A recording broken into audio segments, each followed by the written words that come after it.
husband will fit play me while you or to treat me this way. Now I give Destiny Ebagua. Before they give her money, I say a word. Now I give Destiny Ebagua 5.5 million for the US. At the end of the day, nothing. The next thing, I see a word, Esther, Destiny Ebagua for Canada. I say, I got Destiny, what happen? You don't do my own. You say in Canada they go, not the US. I say, bet if I say use the US money, do Canada for me now. You understand? He say, this one in Canada, they know they use US money, do Canada on. Because I so much believe on my friend. This matter I'm telling you, since 2021, that was when they did the US, the UK on 2021, September. So I said how much the Canada own. No, before I said how much, he said if you get Canada, you get US, you get a UK. Not be bad thing now. At least you go here. Since you say you don't want to stay abroad, I say okay, no problem. You know, money I say they do business. I pack everything. I go sell my good. I give Destiny money, 3 million naira for the Canada. At the end of the day, nothing, zero. I was crying. I'm a single mother. I struggle before I get my money. I have nothing I'm doing now, no business now because the whole money don't finish. Destiny and Edward, please, they should give me my money. I don't believe say they go fit do me this kind of thing. That is why I run on this platform. Abat Obaze, please help me. Help me. Help me because my heart is so heavy. Please help me to collect this money from Edward and the husband, which is Destiny Ebagua Osarugoi. I need my money from them. They should return back my money. The 3 million naira was returned back to me for the Canada. Then he now gave me 500,000 when I wanted to pay my daughter's school fees in BIU. Please, I need your help. I need your help, sir. Please help me to collect my money from Destiny Ebagua. Thank you. So, for some of you, I want to blame this girl. You first pay 2.5 million. You don't see visa. You go pay another 5.5 million. You go pay another 3 million. Let me tell you, for streets, if you cash Mugu, they receive first billing, second billing, third billing. So make sure not blame her. Because Destiny sell itself to the world, say in a billionaire, in a rich man, in a, go party, spray 1 million, 2 million, they know say that people had their money, their sweat. To the extent of the dollar they get this money, they say he will scam in Yahweh, the native daughter when they do juju for her, when they do ogun for her, he scam the native daughter brother 12.5 million to kind of come London. 2 people. They never see embassy for I. So when I go fearful, you know, see the way able say like desperate, they follow people will dance up and down and make people will give and back his job again. Make it start to torment drivers, motorists, they go very close. I'm trying never to say anything. That boy was making almost 10 million every day. He put boys for all the junction today. That boy was giving I'm not his fan. I don't like him. I don't like his government. But that able to join why Edo people hate Okpewulu. Every corner they told motto. Because able say he want get money past no more less. He want get properties past no more less. Or back here. Now they follow Paulo Dash. When they give her that work, when I say around the Okpewulu, he focus. Okay, it's okay. Magira me politics. Understanding my Ogo Samagwa Loboje. Oya me meet you, my love. Mama ni dok bewo politics. Ima enya de mere politics. Ewe me oge usanoro ke na agwa iwo. You know, who give I best kija. Now when a man a get type ban for me. A mini wrong or see. But in a way I will do type ban where a likeness in him or see it. Yeah, come where Esther Gwali we near a word ya lao. Loud.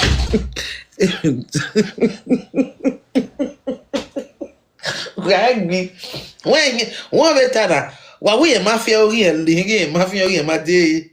A wag bill, your pie and carry. Oh, ye tough in the get up. For me, yes, go now. And I'm here, if I'm here with man, I got swinging or sway wood. Where's that particular? And you, a word. When I like where they are designing, we will never more back in attack. I understand. Or I had to what they buy or see when I eat a bestie. Oh, Kuna came a look, whom I points in every word. Kuna made look. Go my points in there. Name me cannot do now. Where dog got that for Ebagua? Every near Mommy, where dog got that for Ebagua? we are we call it what we're ready to see to give me. Mommy, where dog got that for We are we Ebagua? call it what we're ready to see. Others, I beg you settle down for this matter. We are what to remember.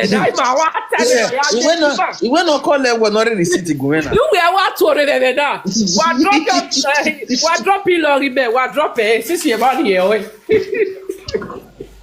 I will drop a rima water because a best going now. Or we are going to the next time be Canada or you get a Yari Canada will give it. Almost time go out with be best. And I went out with a banning my other. But we are not there, cannot do.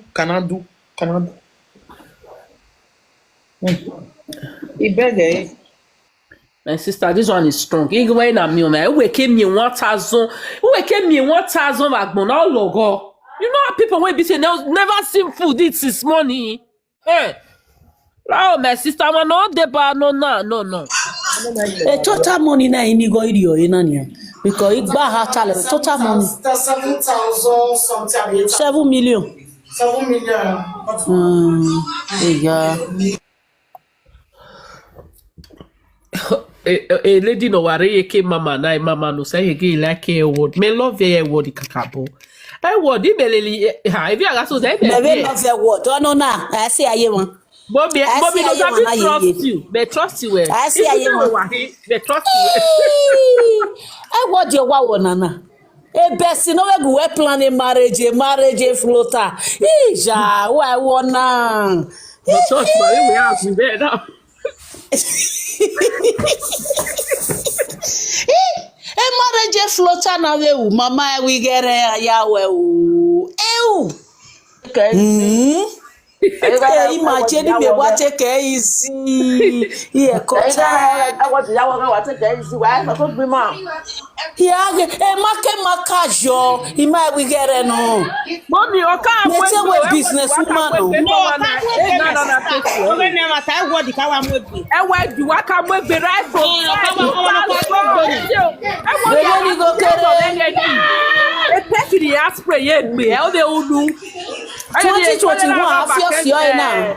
Ọba this thing the na le ọba karaye story ga je nje o na fi 2021 wa na fi 1999 wa mai hon ye video ya ala diaban wa ke ege no ke mo egbe pa wa ke no na mi ge mama no sir no word na person we be say na babe right from right from 10 again no again right from 10 one him ya was on in the before destiny came when like a dress my they get in mama you lost a lot of the power in Johnny now any marriage ma be like a dress e gabadin wa ya fun what do you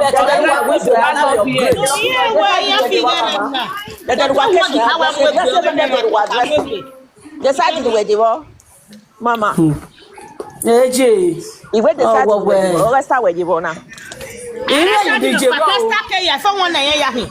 O je ya hin. Ana jo dia for bi owo. What have you ever? Level yan ha o.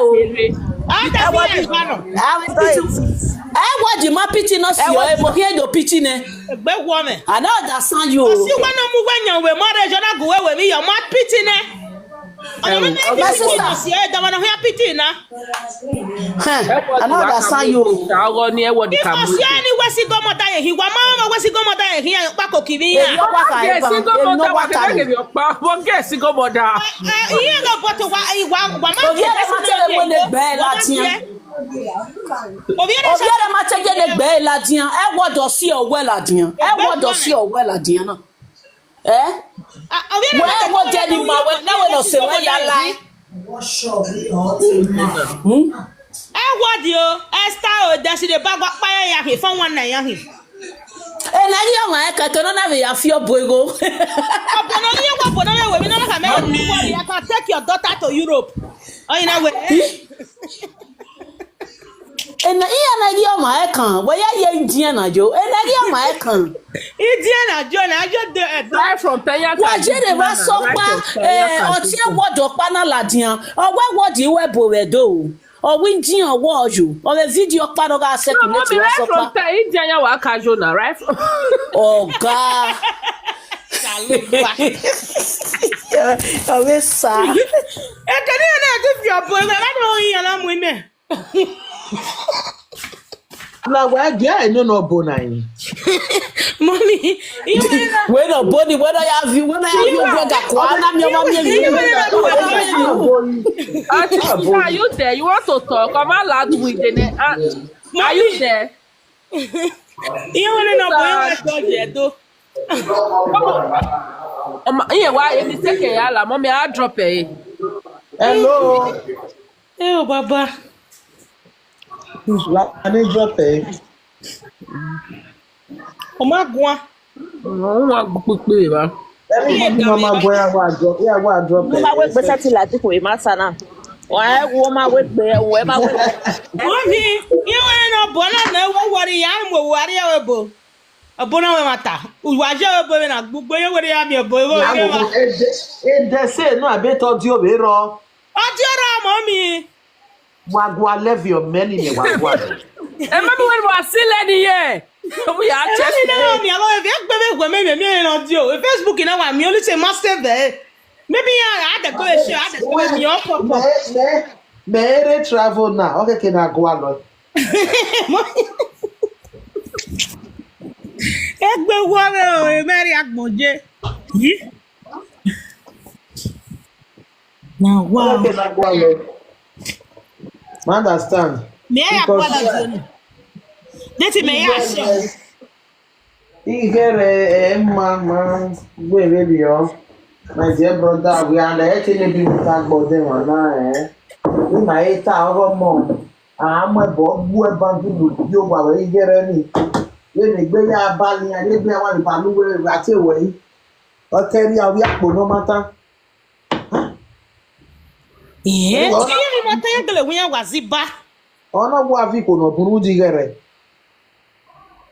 Imebe kene boss e wi mune man na kina diguna no mudan e word e ba ti e word e me salon no soke not nekere the second for one now we only me no soke e musician ni ave gbavi ku we ni me azini me na mure ni edo mu ba ye gwalo no me no u debi ne ri an oro una diguna no muna ade pa mama e nwuna e musician viere we bo mo mi ri ma onji nena ni awa e gba be viere we ye mi ya be ti ze gbe ne na me kele ve mi ya de yete wa Mama agree o we di wina no wina e wina no one am 5 million 7 million 10 million aye nek bota we e wina na ye marry boy he wina area na he working dey do so no na he work na yeah buy your total one way for one now for 110 no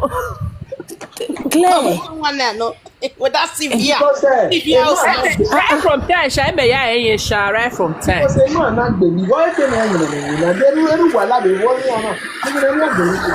Eru wala mo mi yan we escorta mi mi yan say as any boy. Importer escorta no. Yeah. It's spot. Ibe mi trailer go ni. Ibe mi trailer Mommy, go ni. anyway, I have borrow pity. After me, I be filling station. have a filling station. Yeah. Ibe mi bo launch abi trailer. Oh, to. Eru wala be masona o. Yi. Only Eru wa la be se.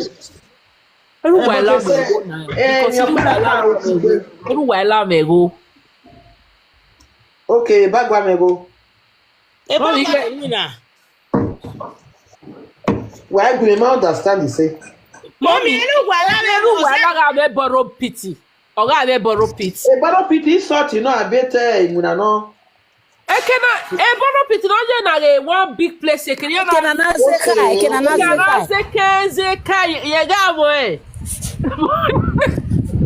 Why do you have Mama iye ke ari ewepu e wala wa ku ye ho ware kinji. Eze neru wala na ho ya migo. Ebe na bata. Ebagua ho ewu go sink. Oni magbeshin. that time, if I be trailer driver first, you know, do lie, yahoo. Yeah, nanny one that's near Sonia papa. Kevani pa, and do lie this what are they calling it? A sponsor, whatever the area they were away, we are here. You know, the money who need bed near Central. It's a true. So from there, like another forward now. Oh, yeah, we go be okpa. Mommy, ye me gwalo be yo to no won pa ga expire no mo be la dia. I go bet you ije now. Only Imi awa be lele. Iye ke bo mi ati ye ge ebo fla. Eblo sto ya wi ati ye ge. Let ya gele later one o ma the governor. Awe na ge e ba ni ma fit trip na gbe ju star. Aneru wala magbeshin tro, oni magbeshin tro ni owa fila mi ho na magbeshin tro. Eru wala. Magbeshin. Eru wala. Iya mo ni owu be te wa do na ko ego. Eru wala me ka won agi ma me di number no di my mind is also the Benjamin. My mind is also the Benjamin. Mama, look at my mind is also the Benjamin.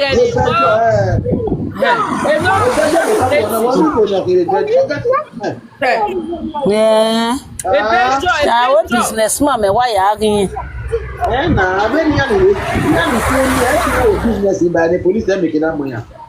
Only me one here. Kini awa adora from the one. Mommy, ti money gwa. Ti amu egwa o yen wa mi ni.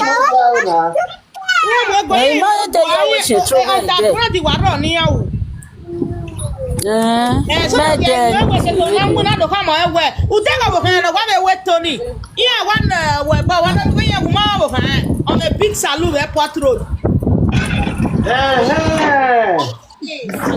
Umani yenu kwa give a magician na yana go. Oni yamu gwa ya. Umana soni yamu gwa ya vigere. Oma no imi salua wo kan bana uje bani ya weto we aka da fun e fun wana no. Oni e no hibame no si o ya me that trust. Oni ya bi go ni ne. Owe go millions of something rest over there. E banga ye be ligi ya Ebagua. The guest star, a marshal, a fly, fly boat, a young jockey on the street. What guy? I can't take mommy. You was a star when I'm husband, the park the country Europe, you can do anything doable. Oh, I know one off your phone, I know one. Then the mama, you ban, I want now walking out to give away my men. Well, things they do, okay. A care called Bokeh, I mean, I bought. No, na ke pastor. Am I met you before? I went no. I know of anything way. Mama Nika, I know I don't go back man no do. What is that? Yeah, I'm coming. Wahala Ebagua igere. Ai, oto anata. Emma, we more. Esther when you were in London na. O me wa me $30,000 zero or pounds. O we no do ati we ya. What do What ati? is coming from one mommy any of your sase. We man yan. When I read any bra ho mani. I'm not reading ya. Na make sense o no see e bona. O see na e bona gi winner. Because e ya na ni ati e boni. Matter. Wa mo e bogbo ma. Ege na daga ti e bonu polite la ba phone. E boy gari ave. Iya give more mommy because here I winning a boy winner. O winner but ni awo oge no ma no ya ti e bo ba ma. O go bo age we na. I'm winner, my sister. You're trying to rev wow. You're not one winner. They work. Oh, they believe in money.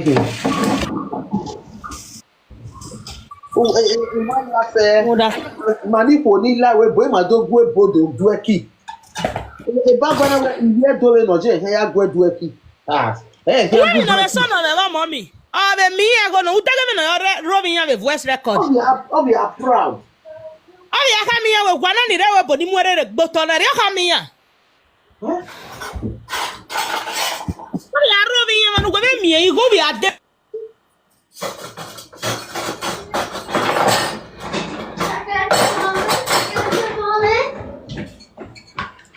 We are going to get one report because he has why am we going there? No.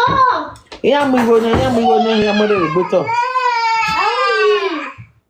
What?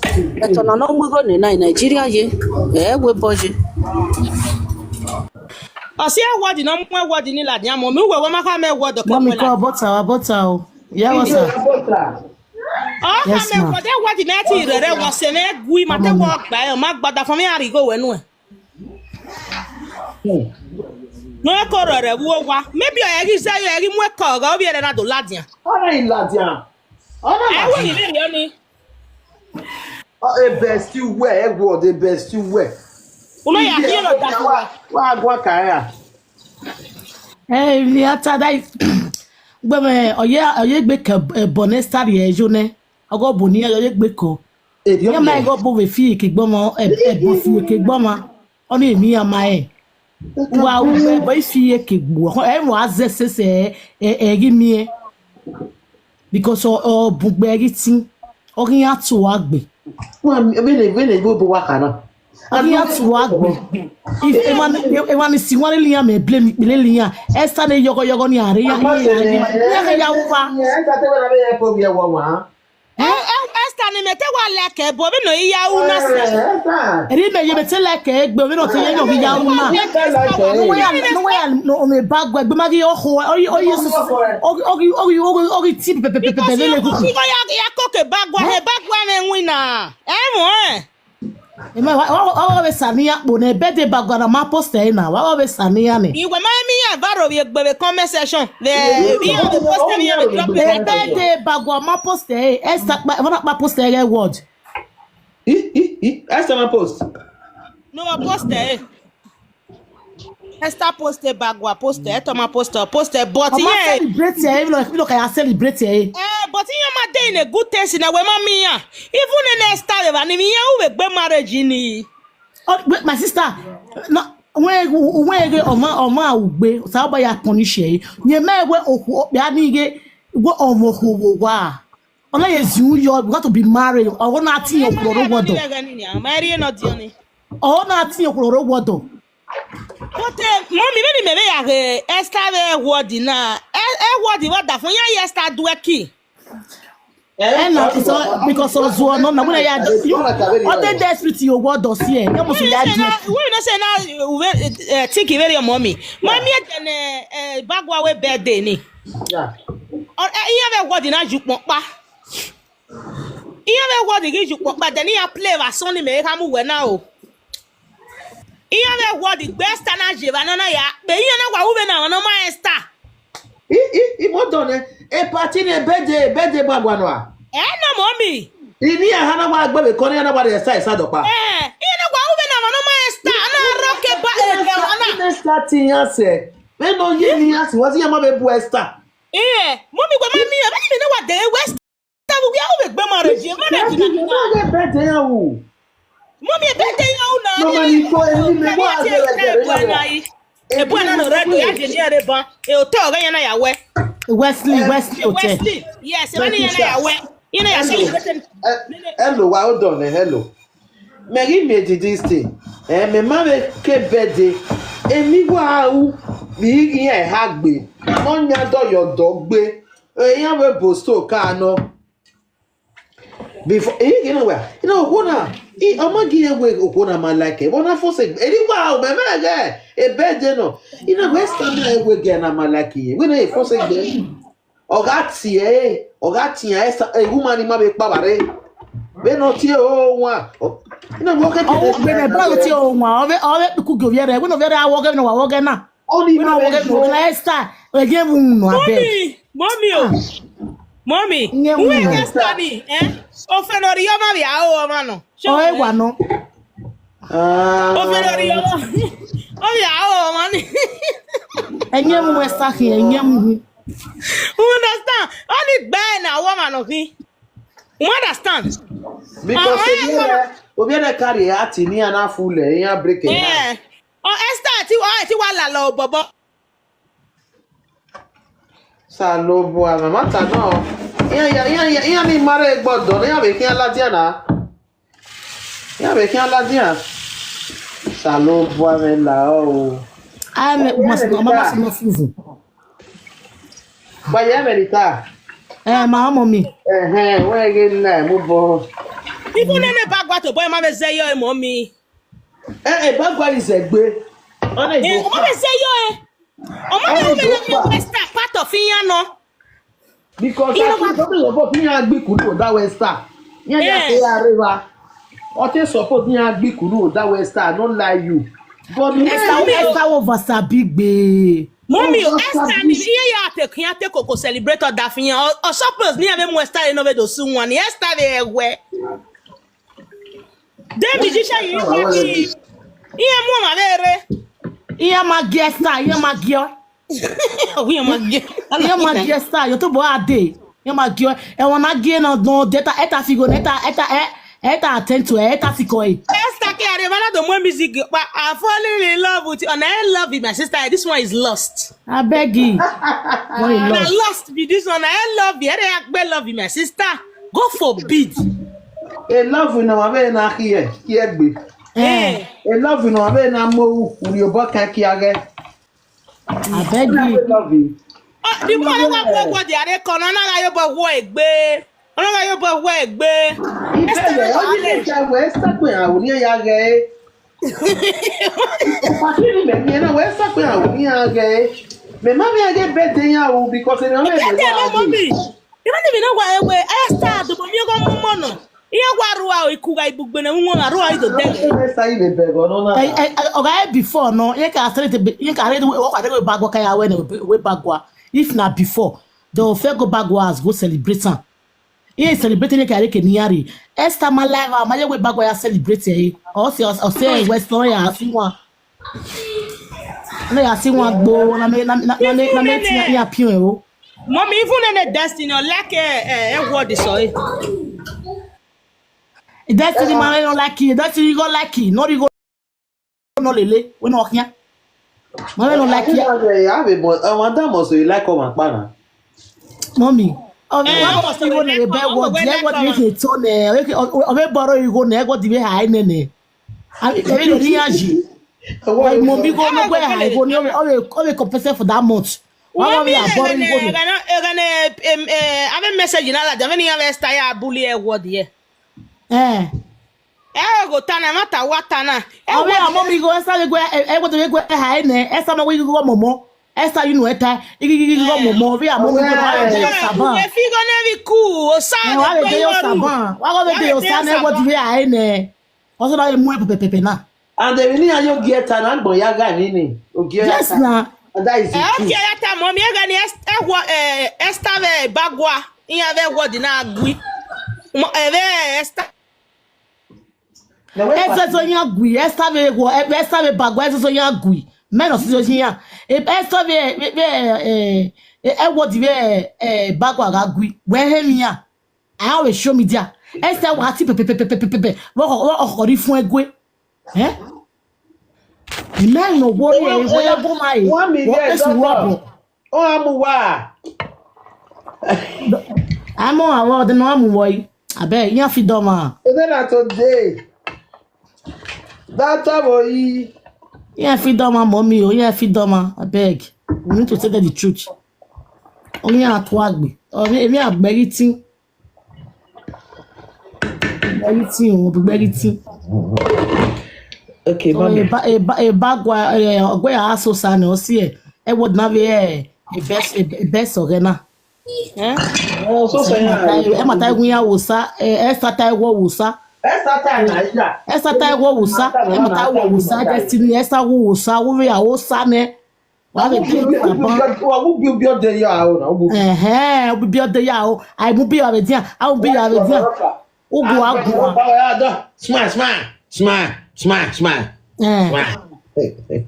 Go, Emeronu.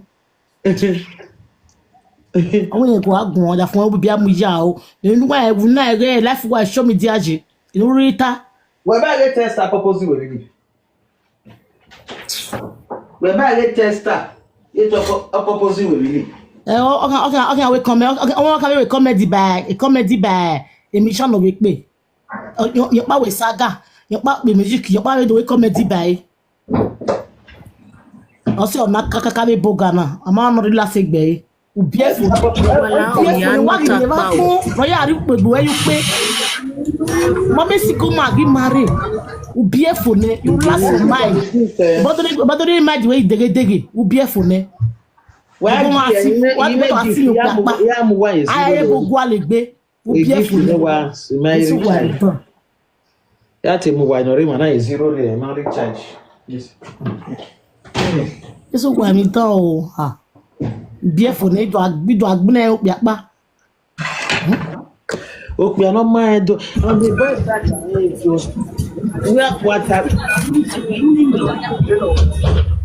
Mama, me ma believe very marriage na me we business marriage na. Because for what I don't know what a marriage ya ta me na. Me get na the business o. A business marriage, you know. When I remarriage.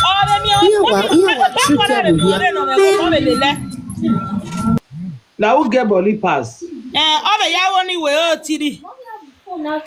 Who get body pass? Oh, tiri are ladia. Oh no, tiri. Oh, tiri on guy or sister make it up where. We are making up where one forget. Pretty good. I make it up where what before. Mama over another phone. I make it up where what before. When get Ebagua Esther, he phone now. Yeah, Ebagua song the last check up. Why am I? Ain't not just worry because who are you know. The only person of again no a word. Cause we are river. Understand? We are river. I'm sorry for this woman or say what you know who handle it to me, sha. Well, I beg any gig back man. You give me what you touch it to you back man by force. You give me what you touch it to I feel for that woman. Ni afia you go abi. Ni afia go kana. Oh to because even no na live video do one when get o hero. No do we are be threatening here no down me go be Nigeria. Or threatening here. Awe ni asoma ni asoma italo ya vitalo say social media oh man yeah me one yeah me want to go to that late awe emi here agun yin no kwa ya gwalo yeah me want no desperate no gele sia lololo a o sinya okere word yo no na isalu ogene re la o lawe bagwa nya ere mu we dey have mu you maybe on Osia Bulua. Ovinya hero zagene. No, ya gbeka no so ho ni seya. Eya ya gbeka. Ya gbeka edokpa. Re. Ya Yeah, gbeka edokpa. Ibadiga agbele yo to si we opa we ya be 5. La wa ya be we go. Ba like ri wa la gbera go duku. Ekwe ba gi agbera duku. Ekwe le ya bi wa go kia. Ya mo wana ya fidi ya mi. Ya mo ni ya gi. Anybody no yo ugbu be ya gbe fake. We to aba o ge na make na ro yo. Ebagua vi 30 we vi 70 vi heni. Wa no. We to hete Ebagua. The it a life ni na ke su ni igwa evidence we na wa gun ana. Abeg face say. Yes, I will do a comment section. Who lago do no do guana. If you with 5 million, if you 25 million, my sister, but then honor ogi. Because I don't give me go when no boss in again. I'm supposed to be a lad to talk way. But I will maybe go to more over we bagua Esther, maybe a word no raw. Why do buy or collect 70% of a bonia mugbe? No, because I'm not going to go. Kakaba so ma tigba ma ti azen. Ati aze. Ni ma me show da ba ya Georgiana.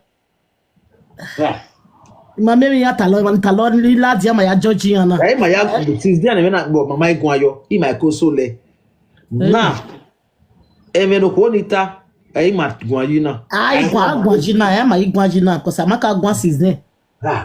E prove ma ro ma so ladi. Iya gi mo se ga mo ma ge na. Meme, but where is it? I don't think. Oh, say Mogi, how can a bestie? A woman one are you go ne? I'm not going. Me when I go bestie now because I'm gonna get a bestie. A bestie ne. Me when every go say my boss me. Wow. Oh, mommy, me no let the na fe ko ti e la o wa yin ye. Ya pay ya ko we ya pay la wo ya goda fun e gun o le pa ti e magi sayo ni o ma mu e kon ni na iladi o da fun e o e ko a pay ne o e ko se to si o e best me we akwe relationship da fun sa lo bo na gin e varia o se we ama gin o se o ma e po wa o ma e o e ko asa mi wo se me wo ya asa mi wo ya ko hai o be go ya go se gba ya ko picture mo we to that post picture pa ban we kun yin aliki egbon na ma wo di no ro we kun won yan lead ave musician Esther okay e o yo go lead yan ni ya awun na re ni adori go yo bo bi ere awon yan lead yan ya Esther no ni e me gbe no ya kun go fi lo pe ya as a journey here ti le video se you can ga no ya e jo wa ye se o stress gbe no pe wo de mu aroto even e no ni we bed no ya e go even e Ebagua we bed on de gbo ve je party e wa ye party wo se be boro igo awa ye party wọ́n mi ne Ebagua agege gbe iro be bu ewo dun we gbe pokopoko o igege gbe dra ne o se ge le bu ewo do we mi lo paro na ai yin ko wa bu ewo di yin wa wa o bia no la ko ma be yo ma labor o bia no ma la ko ma yo ma ye maga e labor won ri go ka jo bi e maga e labor oga e wa ti e international ge ma fi ti e labor amaga e labor wo ga e labor ne e ge enjoyment ai wa mumu o re ni afuga gbogbo ye ma we no so na no wo tana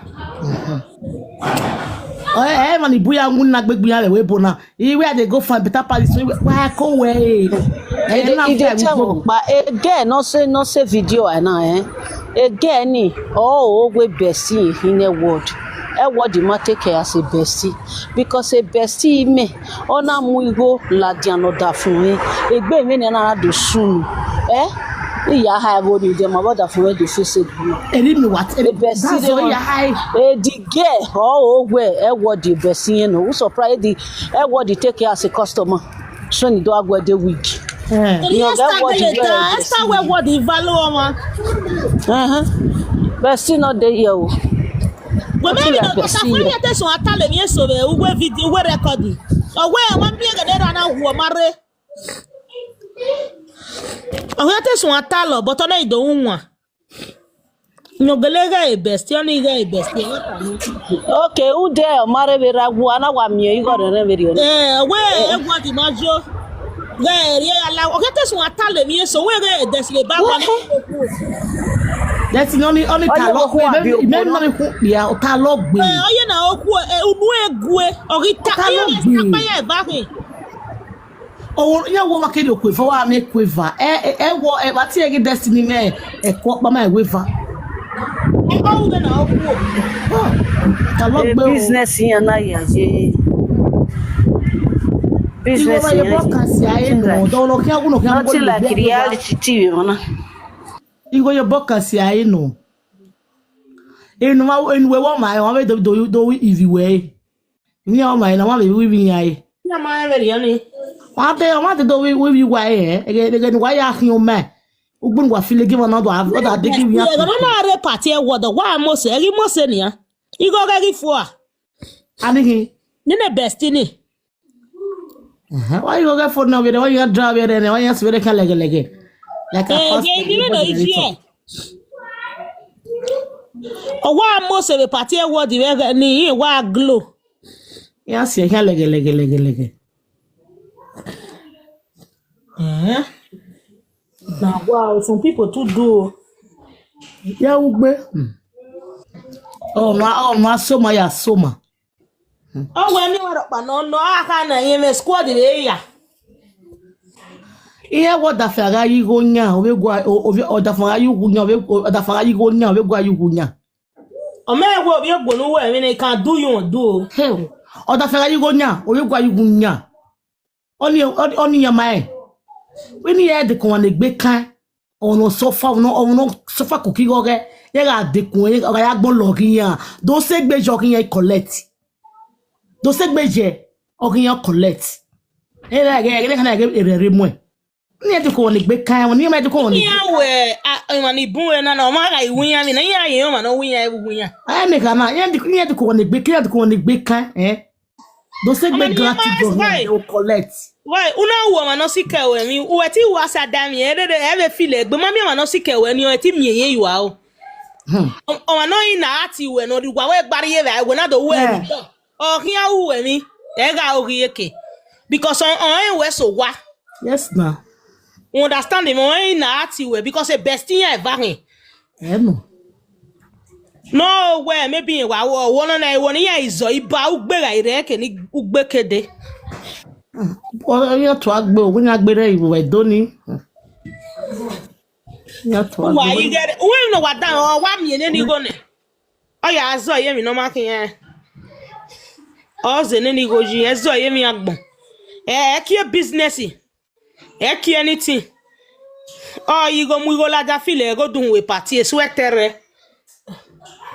We are zero do when you go na me na ya wa zero do.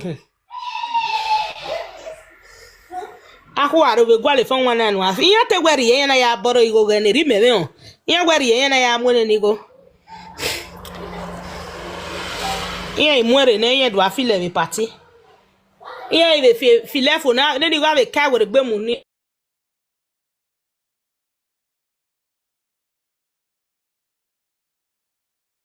La wo edene ima ono we bedo you be word no o si o ina o a woman aje ni kama na ogo tie me na ogo tie word no ni ona de bayan be sana gba agbe kugbe edene wo we party we birthday ayi be best na no so na o fun jakin abedere o Mi bestina no. me yan ke gbegbe me yan na ta wo tie word no o ti on Ti mo se be ga ni mo. ona ogi mo se ona de ba esta yan ha na re yan yan wa ga ni yan word be sara gele ga ege ni ada wa so awo na bestie yan na what yan word ne kere no yan wo gele ke wo sha Mommy, you didn't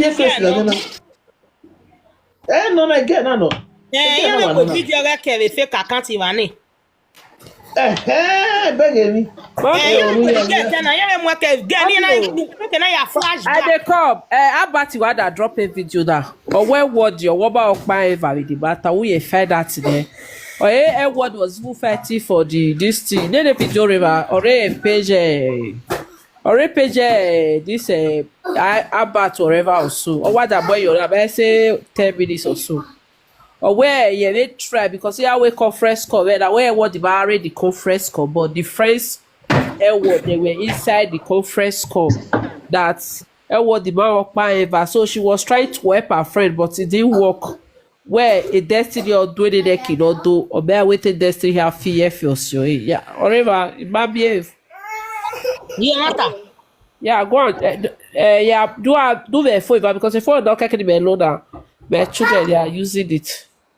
If we may charge up back, yeah, I'm worried bunny allow. Yeah, I'm worried myself. Yeah, bury. That way.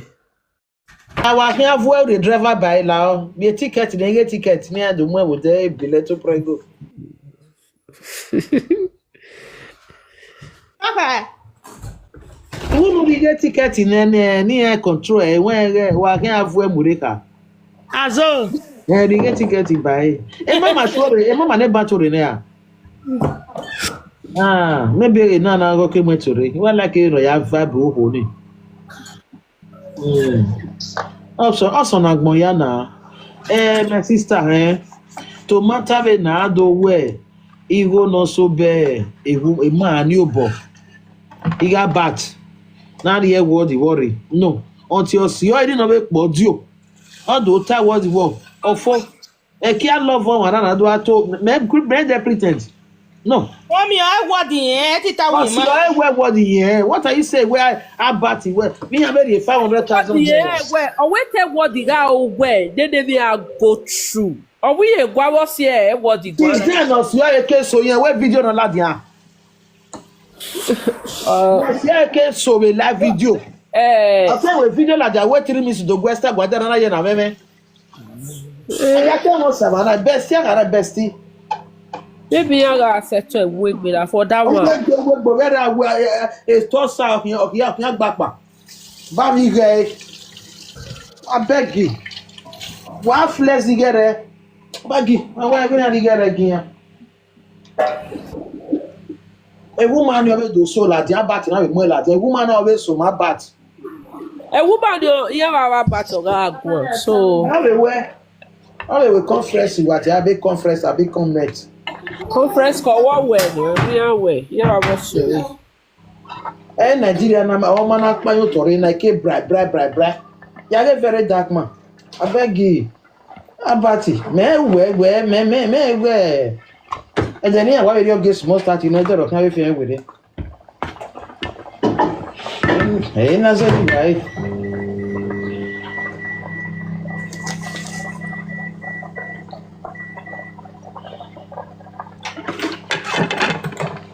Hey, Mama, can't have where Muriba. Am I for it?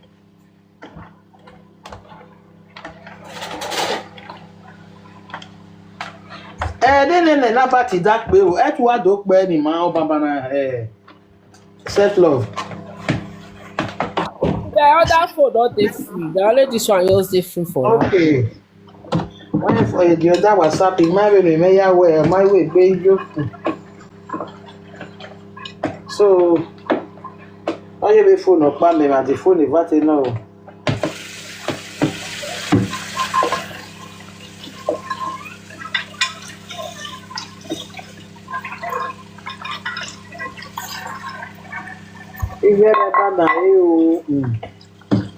Ogia wa me na we politics na mu yuwa bona igere wa na we agogo. Mommy won ke ni me na blame me word. Ohun wo save o pe record na ladian. Iya o ni claim e. I claim I hasa we no ya we video we. I go ni la o wa I hasa na me we gbe ni. Iya hasa ni we la wo ya pe video we. Ege ma wa ya ko. O si e ni na ri go na nu e we ti won egbe friendship ma. O ya me ri e. Agui ima e woda fun ya wo egbe mi ni na. O ima e we the business ya re mi ni na. La wo jo bo pa no we a uni me ze wo si. Ya we video we tamia we ri go nu ni. La wo ege ni ma ya ku wa go we video na. Eri mi a ya we mi. na do yezota o ma na ri go nu ona mo we o ma ri go nu o ma to yin we my sister pole oro we ro pole One my way. wa pole ya se tu he pole anytime we ya de kon le party le beru kan yo hure ni ma de ke na gba pon Inú who wọn gbà lè gbò bí ẹrẹ wọn mí wó hàn gẹ̀gùn à wetin. E fídíò ni mẹ́wọ́n yàn wé yàwó ìnákọ̀ wọn hò yàtọ̀ ìnákọ̀ wọn nù tí èrè ọ̀hún sọ̀nà yìí. Osun ni amu yo to te be di oji yan zudu osun no mi yo be ro awo sun dan ni ije wege mata na dogele no ma ona mi o wa go o ka o ma we anything ona we de gbeta ma we o America ibe no ona mi ego ona we de gbeta o Canada no vi ana pe ni ona giye wa ko e Look at the 2.5 in it. Because where we in the UK. Ona be okay o Canada no na give no. Ona the what 5.5 by America. Ona ma no man we wo ya wa no na Hello, Osas Love. A mistake, you know.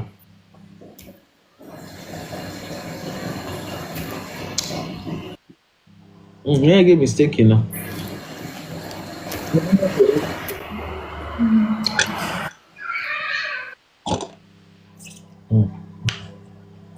Imana ma be to hin ege shake banzana me imagine ya fi Ege Buhari ati ege ege kege no riri ya 2021 wan shake banza ye wi ano pepe ye mania oho no we business ona do si gbigo we ri okoko wa do wa mi wa ya de lo we mania very very bad oho no regwebo to mare o no fe owo ego wo ri so ba owo no wa we business 20 ona do si go koko I fear will not fear them. Even devil say God forbid bad thing to them. He go na we am ready na. But I be agbada ya say. Me am ready mama. Afunde ni aya we party. Afie go dukun.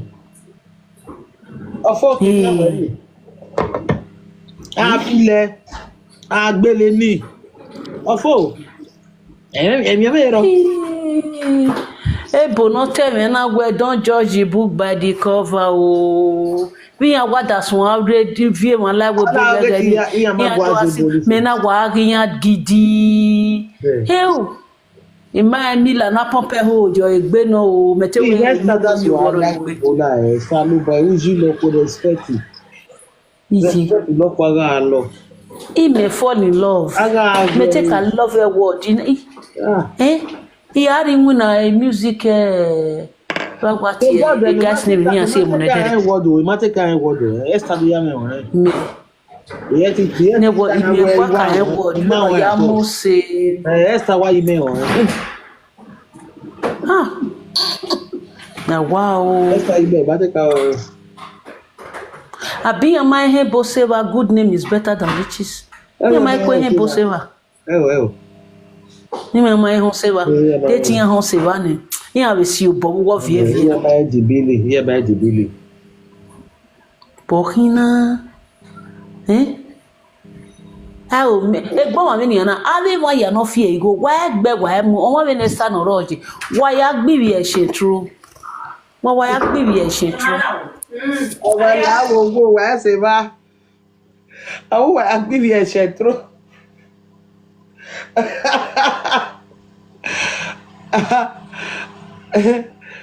Sebura bafala oriebe foa the contract regular with dabulai ibatagari balala diala thank you sweetheart Mama G for Calabar, God bless you sweetheart.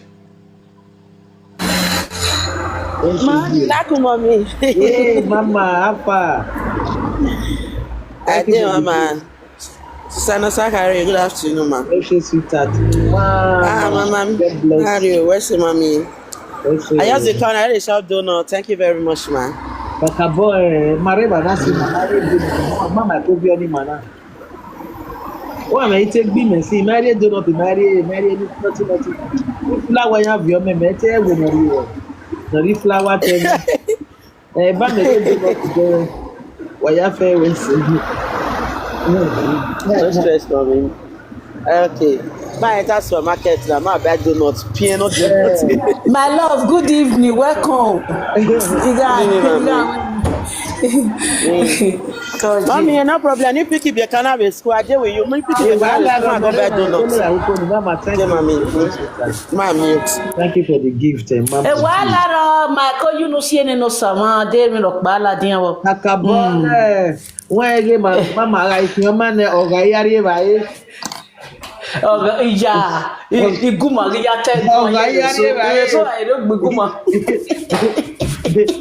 the gift in me no give again the page ma no there the member gift ni Jesus hey we are here island abioni obi omo be roba we ona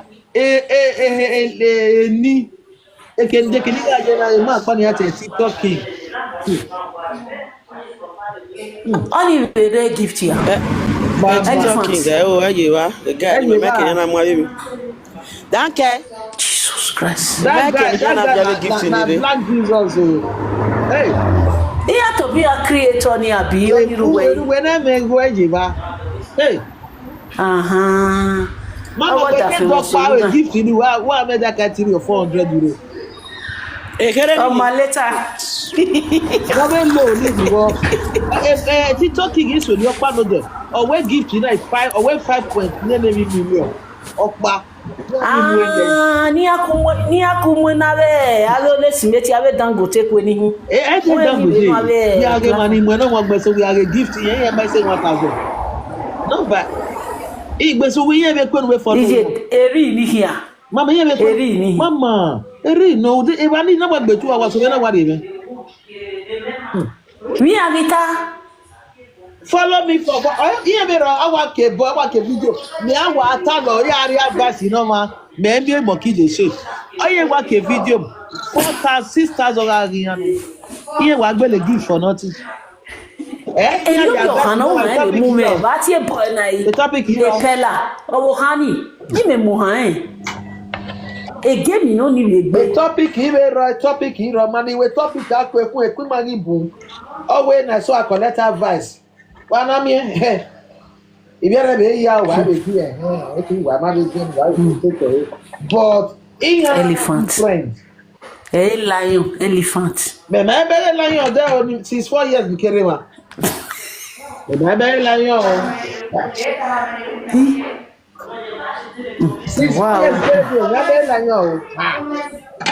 mama we iwan ni re Ikoyi